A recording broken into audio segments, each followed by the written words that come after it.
কালীনগর থেকে এসেছি মুরগি ও বিড়ালের গল্প। এক চাষির খামার বানানো, সেই খামারের এক ধারে ঘেরা আশ্রয়ে ছিল কতগুলি মুরগি। সকাল হতেই ছাড়া পেয়ে মুরগিগুলো এদিক ওদিক চড়ে বেড়াতো। একটা মুরগি ছিল অসুস্থ, তাই সে আশ্রয়ের এক কোণে গুড়িসুড়ি হয়ে বসেছিল।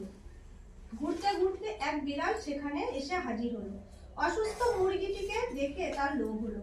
সে সহানুভূতির স্বরে বলল, কেমন আছো বন্ধু? তোমার অসুখের খবর শুনে ছুটে দেখতে এলাম। মুরগি বলল, তাই নাকি? বিড়াল বলল, হ্যাঁ, তোমাকে উৎফুল্ল করার জন্য ছুটে আসা।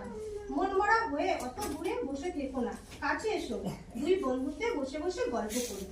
মুরগি বলল, ধন্যবাদ, আমার সঙ্গে গল্প করলে আমার মন উৎফুল্ল হবে না, বরং তুমি চলে গেলে আমি উৎফুল্ল থাকবো। আমার ভয় কেটে যাবে, আমি স্বাচ্ছন্দ্য অনুভব করবো। নীতি কথা, অযাচিত বন্ধুরা চলে গেলেই মঙ্গল।